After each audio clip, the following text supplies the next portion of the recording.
What are we playing for? I don't know. What are we Playing for playing? keeps. Playing for dinner. The winner buys. Oh, all right.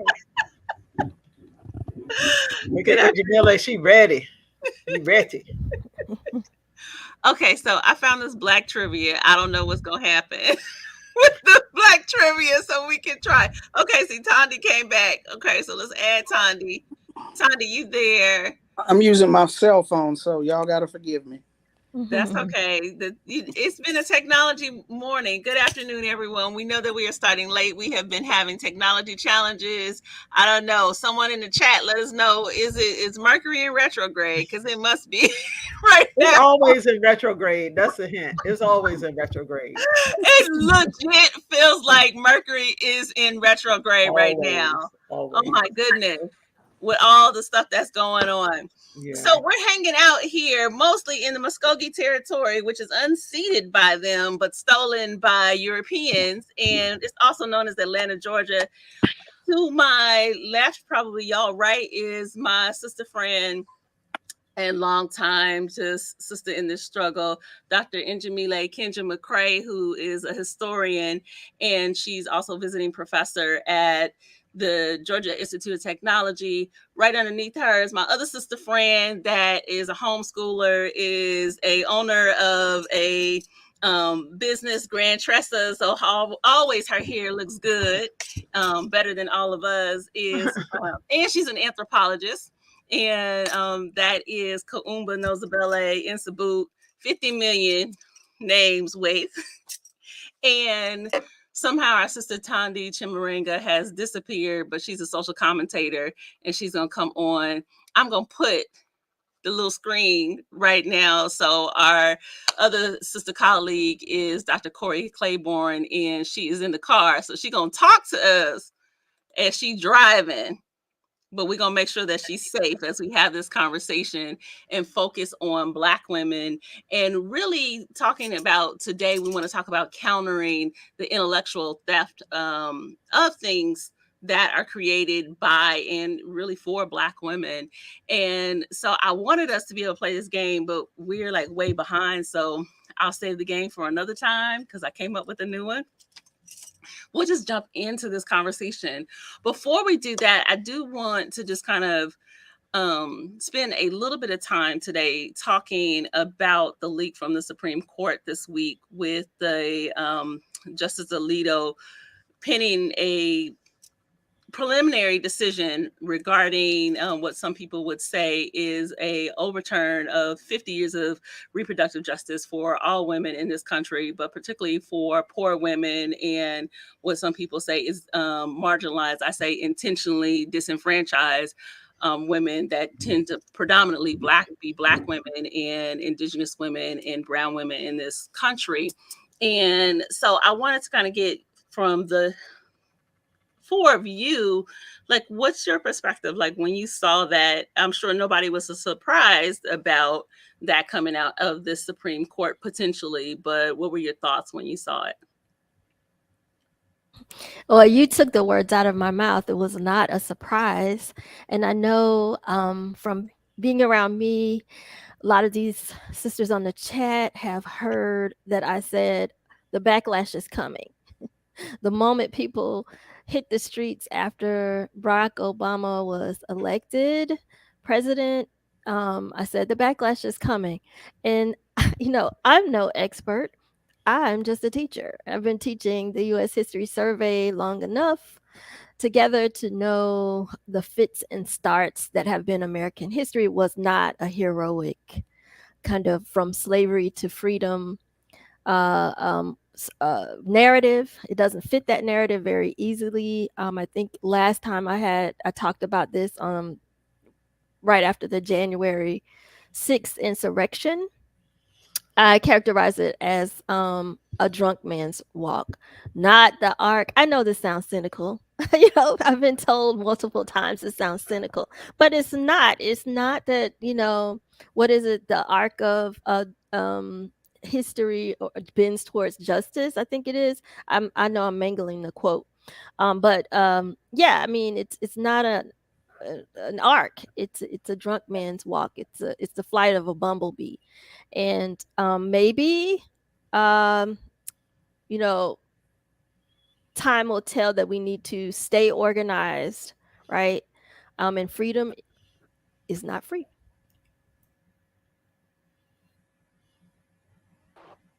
You're on mute. You're still on mute. See, I was saying all And kinds of stuff. Like, first of all, we need to acknowledge that you are not just a teacher. Like, I know you were saying it in a cynical way, but you're a historian, so you can always break this stuff down for us from that perspective. And just to kind of go to correct myself, like Spirit was talking to me. So I'm just talking about the Muskogee territory because the majority of us are living in that area. Also need to acknowledge that Sister Thandi is out in California. Who's the people out there in California, Los Angeles? We figured it out. The Tongva people. The Tongva people. So we need to acknowledge that too, because we are on other people's land. So, Dr. Claiborne, I heard you want to say something. Weigh in on this Roe v. Wade situation. well, actually, it's kind of about our topic today, because I think we're where we are because of a failure of white feminism, right? It's like white women wanted to take up all of this work started by Black women, but when they did, if we talked about January 6th, women were around here wearing pink, pea hats, pussy hats and stuff like that. And I'm like, girl, like, are y'all gonna really get down to it? And when push comes to shove, most white women voted for Republicans. Most white women are voting for these same people pushing the end of Roe v. Wade. That really is to, like you said, disenfranchise them. And so what we need to be very clear about is that Black women who started the struggle for women in general understood that you can't give in to white supremacy. If you do, the woman question will sort of get subsumed into that, right? But white women want to play games and act like they could dance around with the devil, and not have to pay the cost. So all of these people are like, oh, well, I never thought it would happen, because ultimately, Roe, 70% of voters, agree that abortion should be legal, the option, right? And I think that a lot of people think that if you're pro-choice, it means you're pro-abortion. But really, it is about your pro-autonomy of women's bodies. That's what people are saying, right? We're not saying, oh, anybody wants to rush out and have an abortion, but we should get to decide. Right.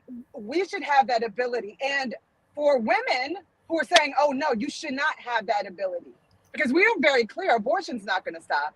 What we're going to do is stop safe abortions, which means more women are going to die. We're going to pay the cost.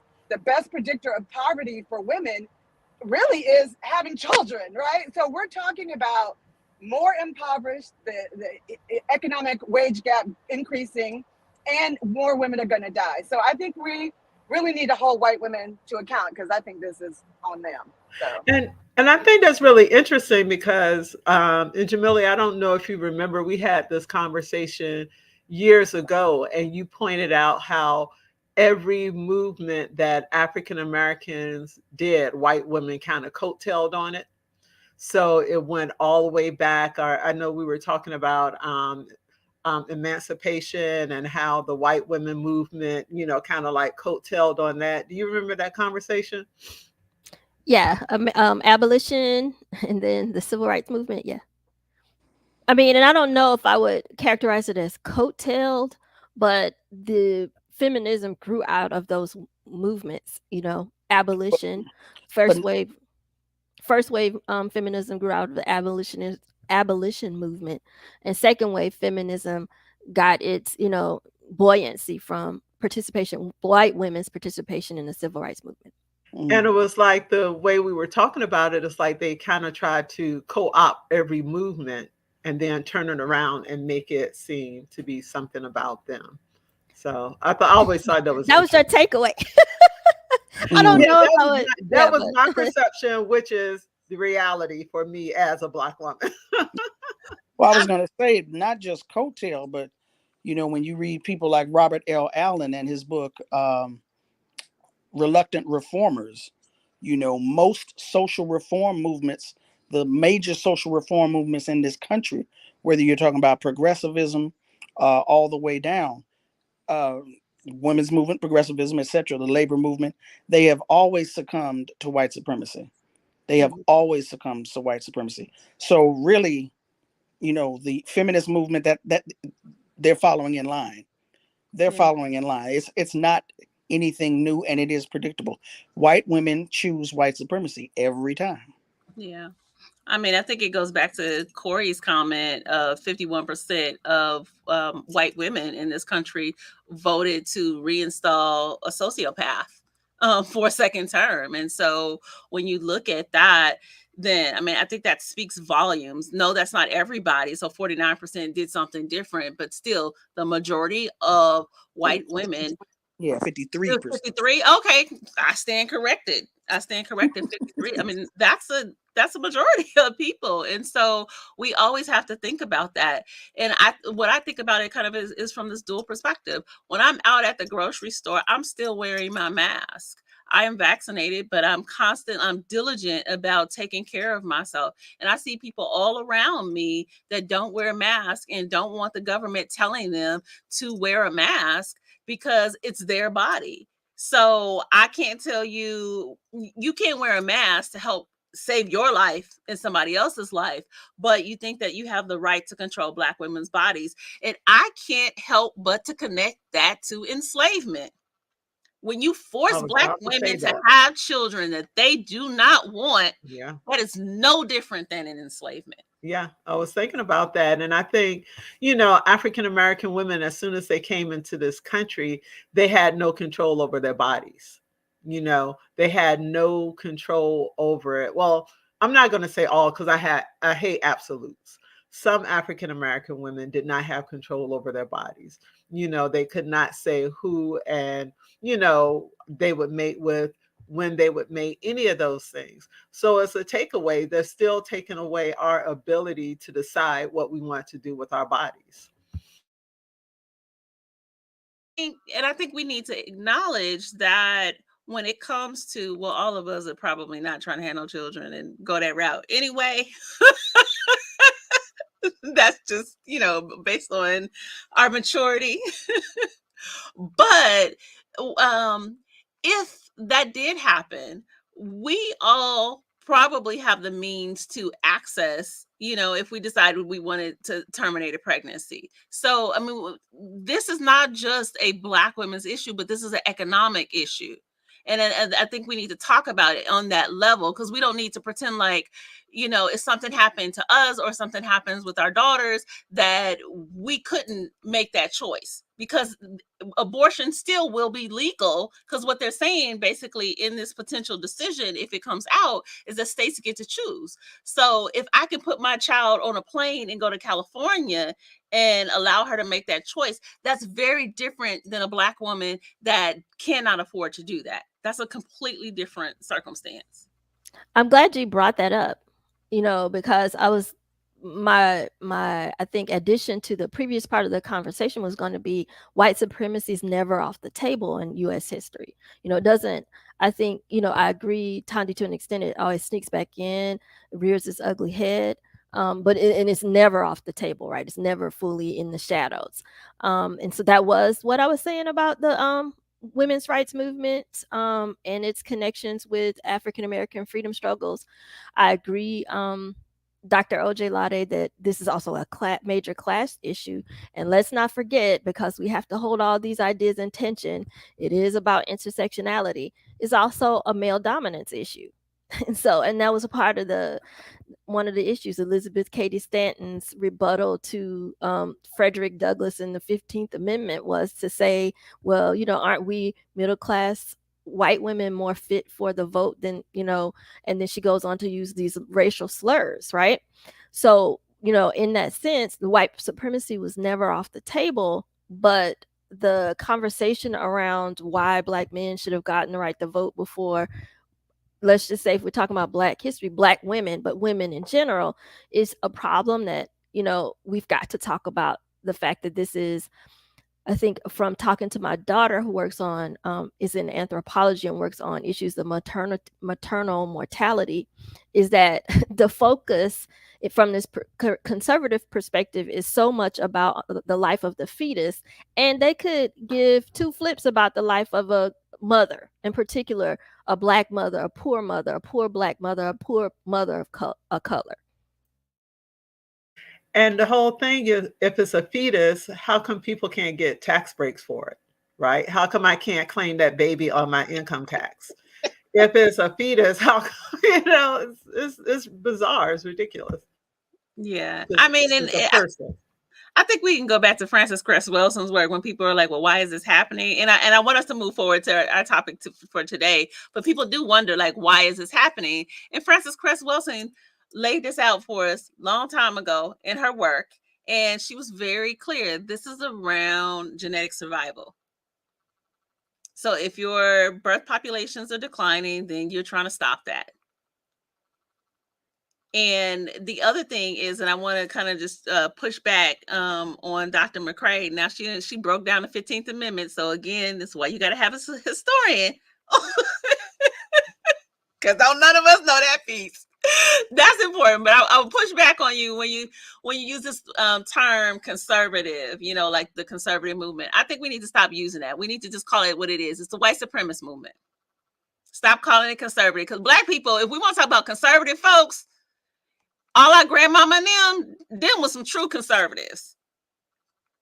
They told you what to wear and how to wear and what to speak and how to talk and all that other kind of stuff and how you treat people. That's conservatism. What this is demonic white supremacy. We need to call it that. I appreciate that. I said, Sister Thandi. Okay, so that being said, let's move forward. Let's talk about this issue around. And so today we're going to talk about how do we protect our intellectual property. So all of us are doing stuff. I mean, just even as we're doing this and we're having this conversation, this really an intersectional conversation, an interdisciplinary conversation, there are things that we as Black women come up with, the ideas, the thoughts, the creativity that we have. And I'm sure each of us have had an experience where somebody tries to steal that stuff, whether that be that is somebody outside your community. See, I see the laugh. So yeah, everybody got their story of somebody that stole something. So, and it can be people outside your community. I mean, I've had people and just like straight up email me and tell me, can I have your PowerPoint slides? And I just ignore that email, like straight up, like, can I have your PowerPoint? Because I'm going to present. So I want to present your PowerPoint. Excuse me, would you mind sharing with me, please? And I wouldn't have been surprised if she would have pulled out her camera and took pictures while I was there and just recreated it and didn't ask me. So, of course, I ignored her email. So we have folks outside of our community that do that. We've had that happen in professional spaces and in social spaces. We also, I mean, if we're just being real honest, I'm sure, I know I've had it. I've had that even happen with Black men. That and Black men and women that will steal your intellectual property. So I want to just kind of start out, as opposed to kind of griping about it, let's talk about how do you, when you have these ideas, when you're in these kind of social spaces, how do you protect your intellectual property? And for those that are listening, if you've got ideas, put them in the chat so we can have this as an ongoing conversation. So the first thing that I would say is receipts, whether that's screenshots are very effective.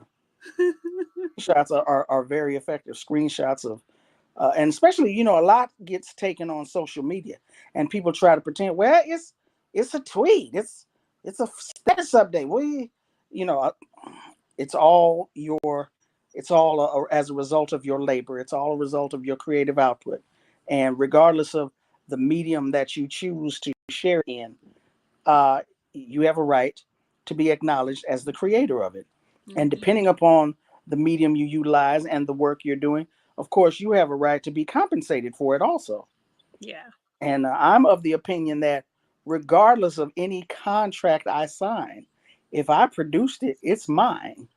I'll share it with you since I have to because of a contract, but I'm gonna get something out of this some way somehow. Because I even work for hire. No, I created this, so I'm gonna get something.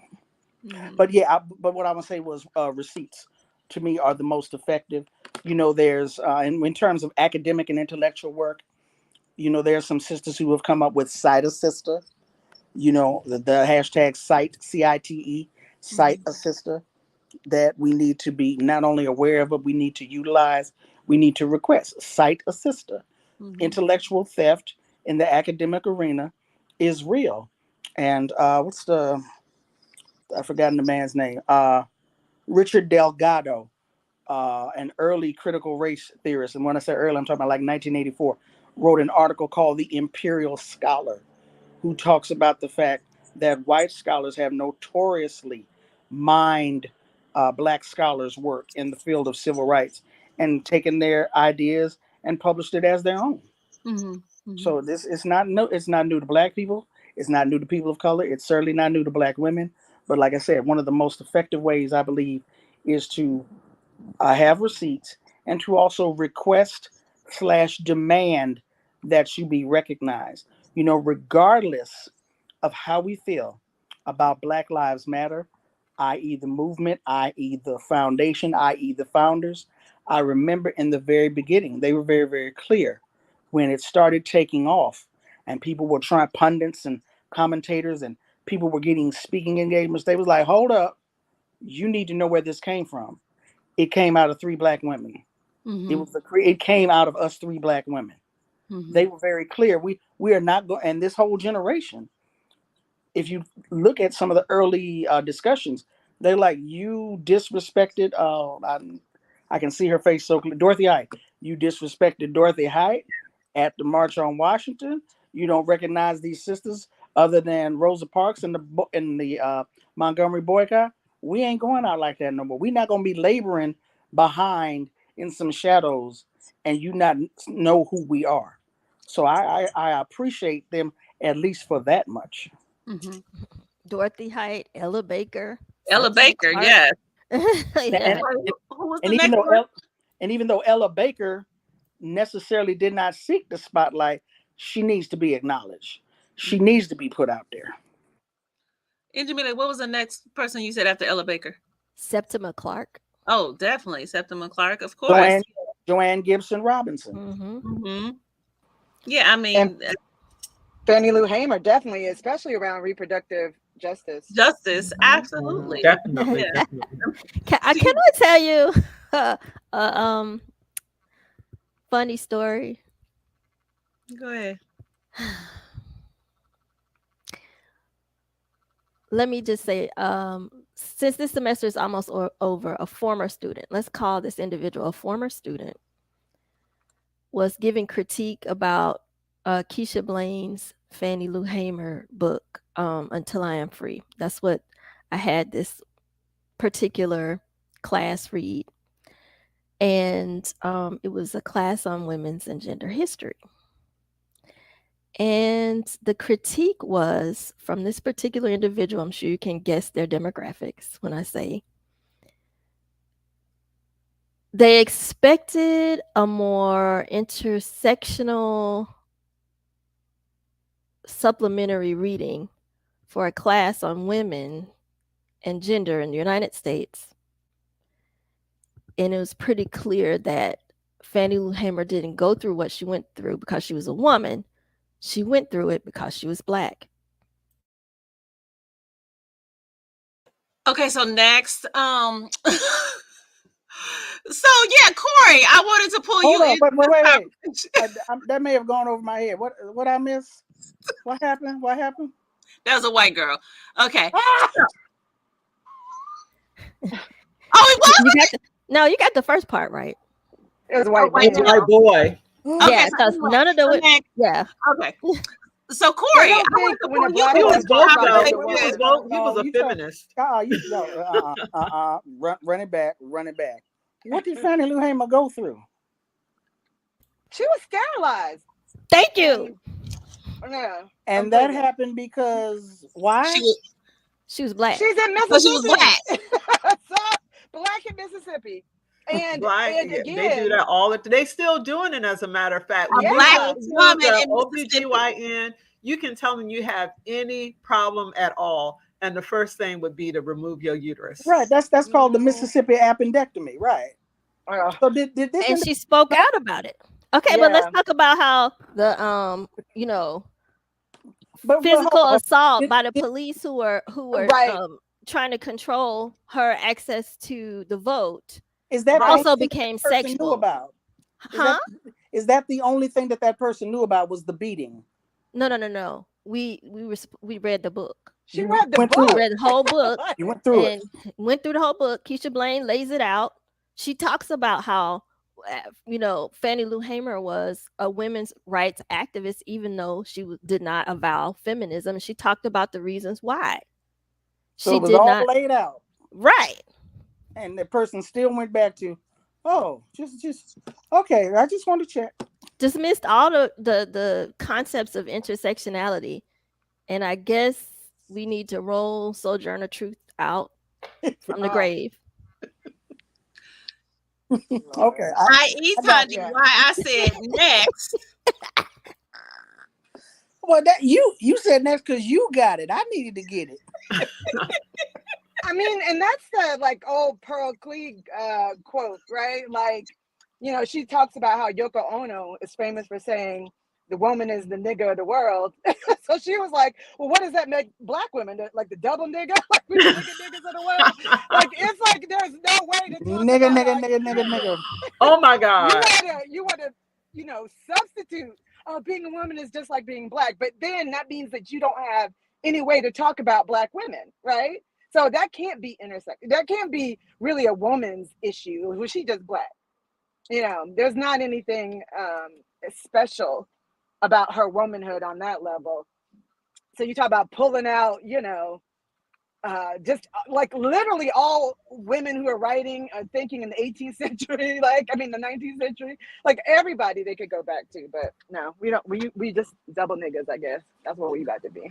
Wait, Corrie, I So want you to continue, because one of the things that I was thinking of when we talk about this intellectual theft, so we talked about like kind of early, Tanda, you were saying white academics stealing black academics' work, but we can look at this earlier. And again, I want us to like look at this intra African people dynamic, because if we look at W.E.B. Du Bois and him, reading other folk work and right, writing stuff like he otherwise branded. known as Anna Julia Cooper, right? Like you could Yes, be talking about womanhood, and you ain't gonna say where you got half of that stuff from, and you could go back and see when Up from the South came out versus when all of his other writings about women came out, right? And you gonna act like she didn't already say all this, right? So I think it's very interesting. And that's why Paula Giddens had to say when and where I enter, okay? Because you have to quote like let's do the traces, right? Where does this kind of stuff come from? Because it's easy to get missed, I think. Definitely. But and I was gonna say, I was just listening to this song and it came up. It was almost like, Gil Scott Heron knew I was gonna be talking about this today, but it's a song that says there ain't no new thing, right? This ain't no new thing. White people been robbing and stealing, which is basically the whole song. It's great. If you should listen to it. But there was this moment when he was talking about, and it's mostly about black men and jazz and how white people have stolen that. However, there are points in the song where he mentions, like, for example, how Bessie Smith I think she was in a car accident. I can't remember, but she was in Mississippi too. And he talks about how, the fact that she's left in the car bleeding out with no hospital to go to, Yeah. that is also a kind of theft, right? Like this kind of, like you don't want to recognize, you only want blackness when you can figure out how to consume it, and you figure out how to help, it helps you make those persons rich, right? But when it comes to the actual people creating it, it's like you do everything to sort of destroy them. And I think that is what happens. and it happens so much and so often. This is why I think that, I think Black studies, Black history, obviously is great for Black people, but it needs to happen for white people, because we need to stop allowing this kind of like, oh, we thought we invented this.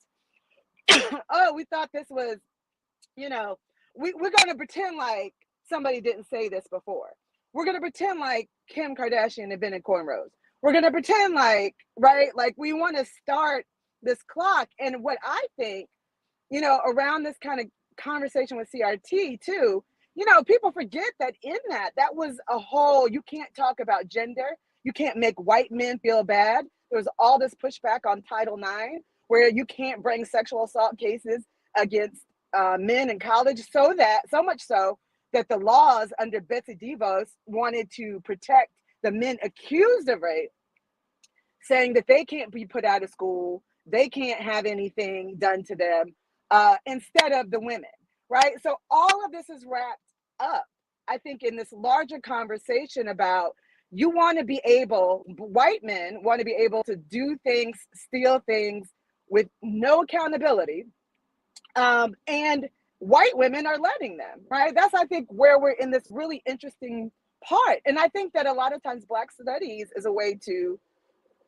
force people to have to deal, with the fact that that's not true. Like all these things have origins. We can find them. You can find where Elizabeth Keckley, and I thought about this too, because, in the Met Gala, Sarah Jessica Parker wore a I was gonna say something about that. By Elizabeth Keckley, and I'm not hating, because what? There's a Black designer who designed the dress that he went to the archives and he designed a dress based on Elizabeth Keckley's designs for Sarah Jessica Parker. So it was a Black man doing the work, but it is one of those kind of things, like her story, Elizabeth Keckley's story. People want to reduce her to a seamstress. People want to worry about, oh, well, she told all Mary Todd Lincoln's business and the fact she didn't have no money and she had to basically sew her dress for free. She made white people, I know, right? Like, go ahead. But people were literally legit mad at Elizabeth Keckley because, oh, she put her personal business out in the street. She's the worst kind of person. But I'm like, literally, the woman did not pay her. So what are you supposed to say? That's a failure of the country that Lincoln's widow was left destitute. So much so she couldn't pay her bills. But I was saying in that for so long, Elizabeth Keckley. So my question is this, right? So if people see Sarah Jessica Parker and they don't know about Elizabeth Keckley, but somebody just mentions it, okay, well, this is her, blah, blah, blah, blah. Is that still theft, right? And I was thinking, wait, I'll let you say something more about that, Ife, because we talked about her story in particular. Yeah, I had thoughts about it. Go ahead, Jamila, and I'll tell you my thoughts about Elizabeth Keckley. Which was my point for bringing up the story about Fannie Lou Hamer. Besides the fact that we talked about Fannie Lou Hamer, that's exactly what I was thinking. That was my logic. In this mainstream women's and gender class, in a PWI, you're going to get this Black history. Mm-hmm. Said like a woman from Alabama. Ashe. Get some. Get some. Go ahead now. So I felt conflicted. I did not know about Elizabeth Keckley until last year or 2 years ago when Corrie introduced me to her. And so then I was able to read her narrative because we used it for a workshop that we did. And I was like, oh, this is dope. And like understanding kind of her history and her significance in U.S. history because she was a seamstress for Mary Todd Lincoln. So this is a very significant woman. And then maybe about a year ago, I ran across this article and there was a Black cemetery that was in Washington, D.C.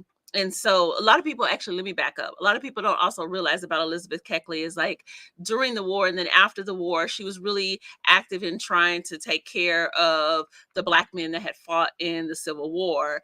And she just did a lot of work besides being maligned for the book that she wrote. And so she's like the significant person in American history. Well, she's buried in this Black cemetery in DC.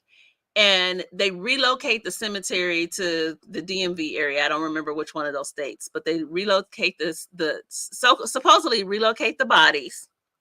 Do you know that they threw Elizabeth Keckley's headstone into the Potomac? Like, all the headstones were there, and her headstone's in the Potomac. Yeah, I need to find the article, and if I can before we finish, I'll post it.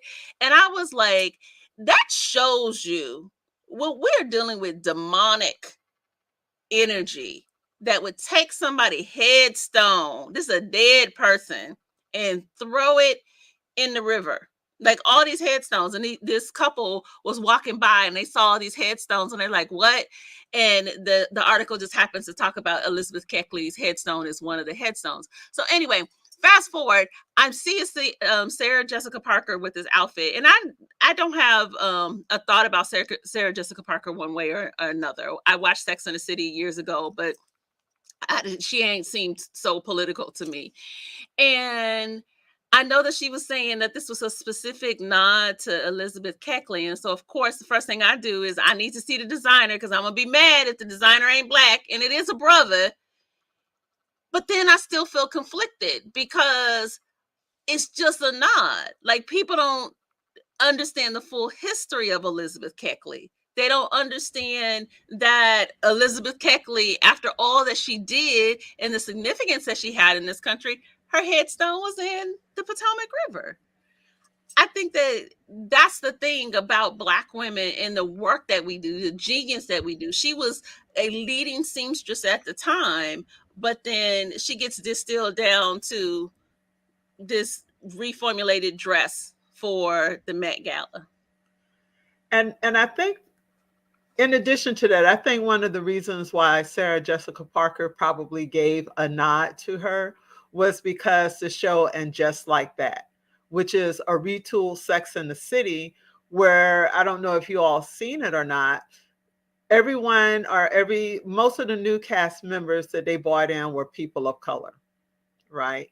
And they were people of color, and they were recycled women from shows that we've seen previously. Just think that they took the cast from Living Single and kind of brought them into And Just Like That, right? Because one of the main criticisms of Sex and the City was that it was too white. So when she gives a nod to her, I'm thinking that it's just another way to try to make her seem woke, to try to make them, seem like, oh, okay, we understand what's going on. We are inclusive, and another method of appropriation. Yeah, it's a lot of times love is also theft, right? So, I mean, and there's a whole book about that about lynching called Love and Theft. Well, blackface minstrelsy called Love and Theft by Eric Blatt. But I think that's one of these kind of things. It's like, when Taylor Swift and the Beyonce, I guess, I don't want to say it's only Kanye West, but a lot of people, when Taylor Swift gets a Grammy instead of Beyonce, and then they kind of say, well, Taylor Swift could do the same thing. She has videos where she's dancing. She does all this other kind of stuff. And you can see, Taylor Swift cannot dance, right? Like, that is just a fact, right? So even if she tries to move and looks like a backwards spatula twisted in the wind, right? People are going to be like, oh, well, Beyonce is not the only one that can sing and dance. Or, Taylor Swift did something with a band, like a marching band. And they want to say, well, Beyonce is not the only one whose homecoming used a marching band. But the thing is, it's so derivative in the sense that, yeah, sure, Taylor Swift can use it, i.e., Sarah Jessica Parker can take this design and wear it, but without the references, without the understanding, when it is not on a Black woman, right? Like, I was really like, well, what Christopher John Rogers could have done, there are a lot of Black women at the Met Gala. He could have been like, oh, let me, say this for one of these other people that I might dress, that I might have a relationship with, because it means something. Because for a lot of her life, if you look at the dresses Elizabeth Keckley made for herself, right? Because people talk about the ones she made for Mary Todd Lincoln, but I think the ones that she made for herself, at least that I can see in pictures, were intricate and sort of delicate in a way that Black women were not allowed to dress at the time. And that to me means more than Mary Todd Lincoln's dress, than Jefferson Davis's wife's dress, right? Than Robert E. Lee's wife's dress, right? All of which she made, right? Like it means more to me, especially because she did that because she wanted to. She had to sew her way out of freedom. So she made dresses for these white people, right? But she wanted to, when she made dresses for herself, I think it becomes this different thing. And I'm thinking about this Native American man, and I can't call his name, but this idea of going to the archives and unearthing stuff like for Black history, but he was talking about for Native American. He said the archives are ritual, right? Like this is part of our ritual memory to make sure our people never die. And when we talk about the work that scholars are doing, it's important. But even for Christopher John Rogers going back to the archive to pull up some dress plans that Elizabeth Keckley had, I was just thinking that the reference and putting that on a Black body would have meant so much more. So it does still feel like theft, right? Even if it is with genuine admiration that Sarah Jessica Parker wore that dress. Even if Taylor Swift, for example, really loves Beyonce, it still feels like theft, right? No matter, Well, what's the Corey, but intention. Corey, let me jump in here, and I'm gonna pass this off to you, Nozibele. I see it. I see Sarah Jessica Parker is different than Taylor Swift. Yeah. Taylor Swift clearly seemed like that's just flat out theft Yeah. to me. Yeah. Because we all know, years ago, I was watching something with the children. It was some science show, and they were talking about force and vibrations and stuff like this. So they had an African American band walk across a bridge playing. Then they had a white band walk across the bridge playing. And of course, when the African American band walked across the bridge, there was more vibration because of how we play our instruments. I kid you not. I went to a football game and the white band came out. They had xylophones, they had a conductor, they had a harp up in that joint. Who has a harp at a high school band, right? The black band came out and they started playing whatever African American song that was popular at the time. They were getting down, they had their formations, all of that. So when you try to say, I grew up with a band, it is different. And we have to acknowledge that. And I understand the whole part about love, right? But a person can love you and still harm you. Absolutely. A person can think they love you and still do things that are not good for you. And so Taylor Swift, quote unquote, loving Beyonce doesn't make what she did less violent in terms of still in black culture, in my opinion. Well, Yeah, I and think that go ahead. well, I mean, I think one of the differences we're talking about is, the difference between appropriation and admiration. I mean, I think one of the lines that pushes something over into appropriation is when a person doesn't just admire and borrow from it, but they profit, right? And it could be economic profit, it could be social capital, it could be both, right? But I think that's the difference between. I think that's what we're pointing out on all of these things. Like, still, Elizabeth Keckley's headstone was still in the Potomac, and let's hope maybe her progeny get some of the wealth that Sarah Jessica Parker and this black designer even might generate from Mhm. this moment, but we know not so much. And so that's why it's so important to go back to, I think we're kind of getting far afield with the Mhm. conversation, and go back to what Sister Tandi said. What then does this mean? It means you request, you said, Tandi, and or demand that No, you get paid for. not or. Request and. And thank demand. you. Thank you for making that distinction. Request and demand that you get paid. And what does that mean for us? We make sure that we pay people when we're in positions of power, right? We request and demand that our sisters get paid, our people get paid.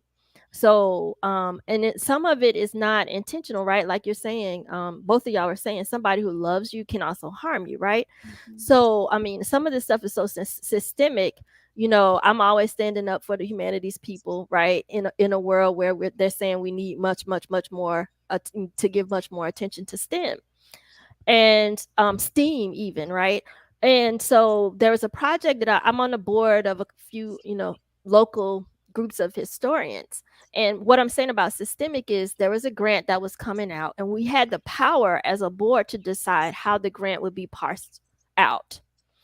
And when I was said and done in the first draft, the graphic artists got paid, the technicians, all kinds of technicians got paid, even interns would get a bit of money, but the actual intellectual workers were expected to volunteer. And I made sure I spoke up because a lot of times that's where we end up, right? These are stereotypically pink collar jobs, especially when you're talking about K-12 and public history. This is where our sisters are going to be working. Sisters and brothers are going to be working. We need to make sure that we use our power to get paid.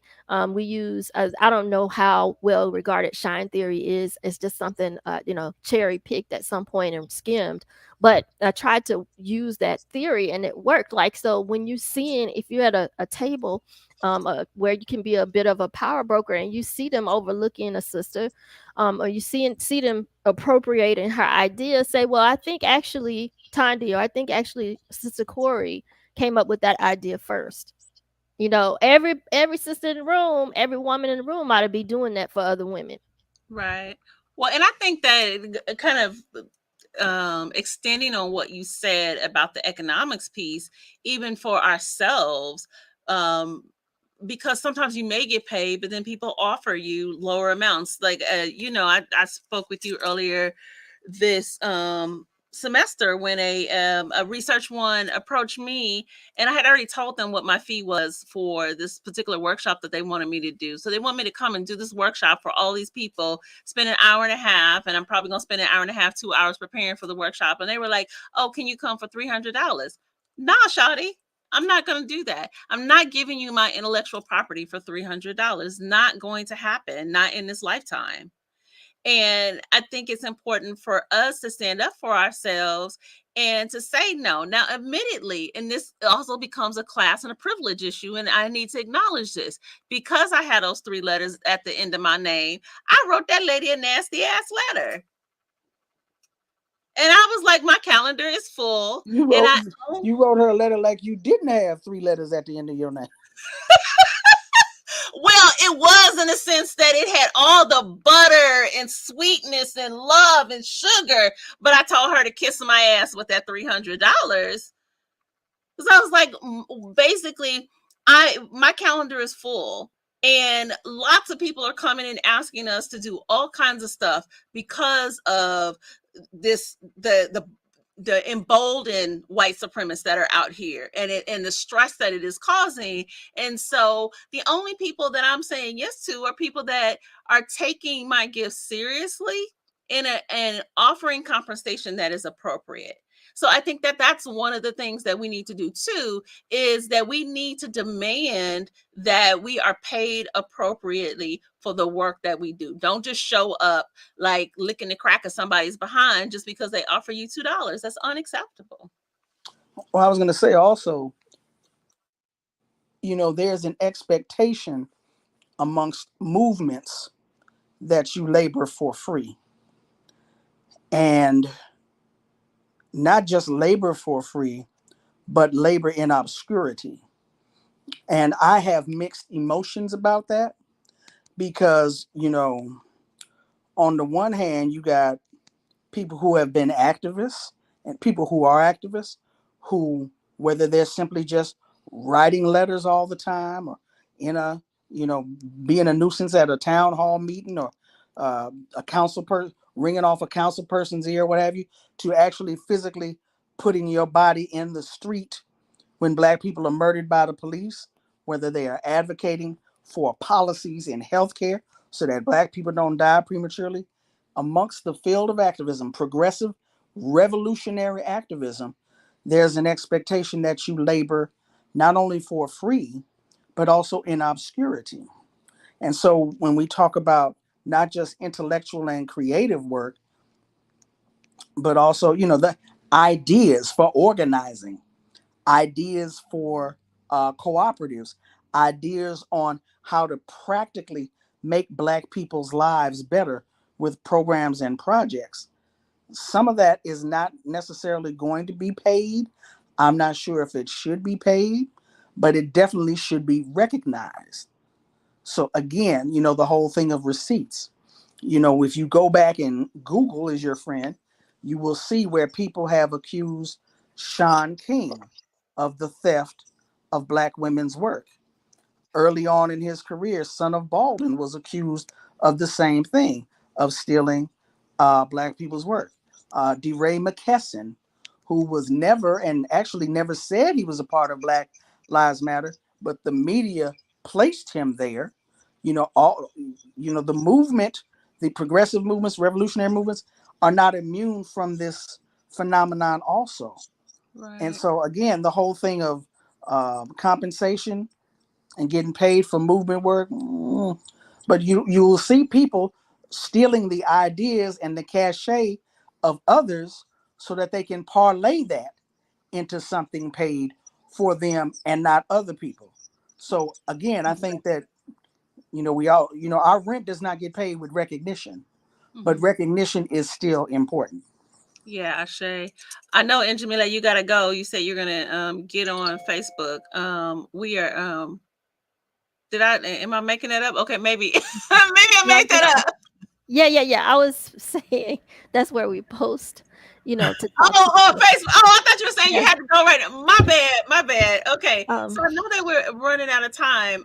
One of the things that I wanted to suggest too is that we need to have conversations, and part of kind of what we here in the EFI community is like don't gossip. So that's like the big thing is like don't gossip, don't spread rumors. So then what I realize as I have matured is when you don't say anything, then you end up with these silos where people are not saying important information, where you ain't saying, I think that fool over there touching little girls or little boys or something, But that's not a, if it's true, it's not a rumor. Yeah, but I think, like think about it from when we were in our 20s and trying to navigate like having integrity in Iwapwele and not being gossipy and stuff, and then just creating these silos. And so then I realized, like, as I got older, like, okay, you got to do something different. So my point in that is that you have to talk. I was talking to a sister colleague yesterday, and the same psychologist, black male psychologist that call himself African centered, that call himself specializing in African American male female relationships, who has horrible integrity, and has been accused by multiple people of plagiarism. He tried to steal some stuff, some of my work. And then I was talking to my colleague and she was like, girl, yeah, he tried to steal my stuff. And I was like, we gotta have these conversations, because it's not just, I think it is easy for us to be like, then white women stealing our stuff, then white men, Sean King is stealing our stuff. It's easy for us to have those White conversations. adjacent. White adjacent, whatever they call it. Yeah. It is more difficult for us to say this brother over here that talking all that yin yang out the left side of his mouth, talking about how he respecting and protecting black women and stuff, is a thief. But That's the conversation we need to have. but that's always been a challenge for African American women, right? Of what we have to choose. Do we choose being a woman or do we choose being African? Do we choose being, political, or do we choose respectability, in some senses, right? So to go out and say, this African American guy is still in my stuff is hard for some women, because you can be seen as a traitor to your people. So a lot of times women do keep quiet and they just discuss it amongst themselves in a way for fear of retaliation. Some do, not all, but I do agree with you that we do have to bring those issues and those conversations to the forefront. I understand that it's going to be difficult, but we still have to bring those to the forefront. Absolutely. Absolutely. another thing that I thought that we might need to squeeze in or something like that is like, so like, how specifically do we navigate these things? Like, not in a theoretical sense, but specifically, how do we institution build? How do we, develop groups, focus our groups, and use our power, leverage our power to make some of these things happen? I mean, I was particularly concerned with in the world of not only activism, but in, like sort of employment and entrepreneurship, how we hip each other to some of the hidden curriculum of being in a white supremacist world, being in a masculinist world. Um, on Instagram at it Sister Scholars. I think that's a wonderful group that hits me to a lot of, the hidden curriculum of how you navigate some of this stuff. One of the things I think that's important is how to navigate what might be like. I read an article that calls it unpromotable or non-promotable work, but not all of us are looking to get promoted. A lot of us, like you're saying, Tandi, are in the struggle, that we're social activists. Some of us are entrepreneurs, like Dr. Ojelade. But a lot of this is, I think we can translate this, right? Like, how do you take the right kind of work? Because a lot of times we're expected to labor in obscurity, to labor in the shadows, to do emotional work that then is not valued when we come to the table and get our annual review or whatever. Mothering type work, which is downgraded because it's feminized, and that kind of stuff seen as feminized, and this thus lesser. um One particular thing, I feel like I made a better decision after being in groups like this, being in groups like Sister Scholars, being in groups like Aset, even an African Sisterhood with Sister Nozibele. um I feel like I made a better decision. I was asked to do something that I love, obviously, which has to do with history and the history of Black institutions. And the way it was posed to me, it would be non-promotable work, non-paid, unpaid work, work in the shadows and obscurity. So I knew, like, for instance, somebody like an Anne Marie Mingo in Sister Scholars would say, and other Sister Scholars, that's not the currency of our field. And just say it blunt. We may not like it, we can't change it, but that's not the currency of our field. The currency of our field is publications. So I feel like I was able to negotiate and parlay that into um, something that could become paid work, that could become a publication, and that definitely I wouldn't have to shoulder the work in obscurity for, so to be filed on the shelf in somebody's badly kept archives. And how do you all think, we can do more of hipping each other to this hidden curriculum? I would say I think it's conversations like this. I think you're right. Like being part of sister circles that where people will tell you, like, hey, it's this thing over here. And then even being part, like, I am huge. And Jamila, you remember years ago, we used to go to National Women's Studies, and outside the white supremacy that I just couldn't take no more. I am like, real. I enjoyed the intersectionality. So I think being in intersectional spaces with people that are from different fields is really important, because it gives you a broader perspective of how to understand stuff, and how to kind of move and negotiate and think about things. So, like, my undergrad is in business, and I mean, I've had conversations with most of you, because my undergrad is in business. The way that I think about the world and the way that I think about what I do as a psychologist is very different than a lot of my colleagues. And so I feel blessed about that. Or when I'm talking to any of you, when we're having these conversations, because you're coming from different perspectives, it gives me a different worldview to look at a particular issue, and that broadens my perspective. And I think that broadens my potential professionally. And so for me, that's really important, because my work is ancestral, is psychological, but then it also has a historical component. And I'm not a historian, so I need someone that can hit me to stuff.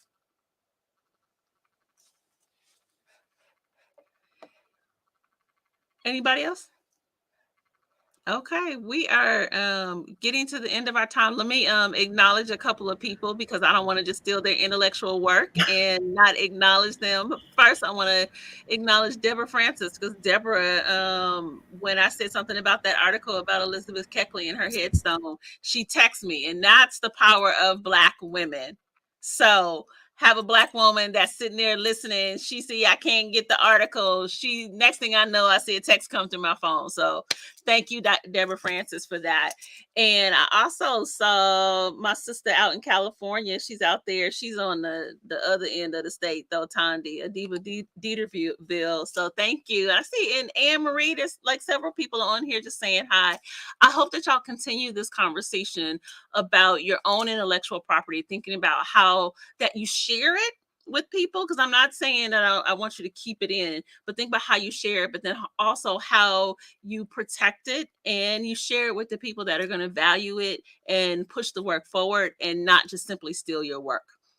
And the part that we didn't talk about is, when you see your work is stolen, you're supposed to be like, hey, that's mine. If somebody was rolling down the street in your bicycle, would you just be like, well, there go my bike? If somebody took your car, would you be like, that's my car? So anyway, you wouldn't do that for that. You stole my work, such and such. I did this, such and such. Here go the receipt, such and such. Wait. Okay, so I didn't, when the pandemic first started and I had just got on Instagram, like I had an account, but like my staff had set it up. So the pandemic started and I'm like trying to figure out this whole Instagram thing. And I posted this little post. I went on Canva, picked out the picture, put all the little stuff on there. And I didn't realize like how people put their logo and stuff all in the picture. I didn't know what the purpose of that was. So I put my little thing, had this whole thing about like relaxation and self-care is revolutionary and push against white supremacy. And then I was so confused because I saw it come up on my feed on somebody else's. I didn't know what to do. I put on there, I went in them comments, take this down right now. I wrote this. And then I sent a DM to that chick. And she's like, oh, my bad. I didn't know. Not a problem. No harm, no foul. Take it down right now. I mean, I've seen people use their name as a watermark on memes. And, depending upon what you're doing, like I'll repost people's memes and it'll have like 1,800 names of the people who reposted it too. I'm trying to cut that out, get to the who actually did this, and just put that person's name. Sometimes it's not there, or you can tell that, okay, you got this from somebody else and you cut their name off. I'm not putting your name on here. But the point being, social media has social capital, and people utilize that to parlay it into other areas.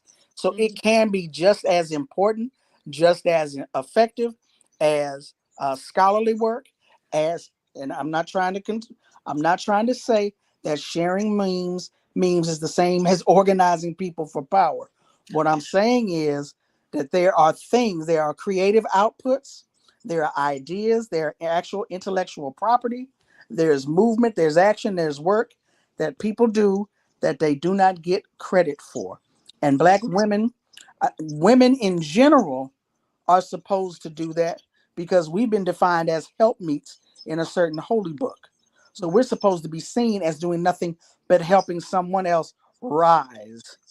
So for Black women, how do we begin to stop the theft? First of all, we're calling it theft. I'm not your personal helpmeet. I don't care what that book says. We're not your personal helpmeets. Yeah. This is theft. We want credit, and where due, we want compensation for it. So we have to speak up when we see it. And if I have done that, if I shared your meme and it didn't have your name on it, call me on it. I'm not going to steal your writing because I'm a writer. I know what that's like. I might send around your meme and cut your name off. In the hopes of expediency, your name may have gotten left on. Just call me on that. Just call me on it. All good. At least you're honest about it, right? You know that could have happened, but other people be out in the world just like, oh, that's your stuff. Yeah, whatever.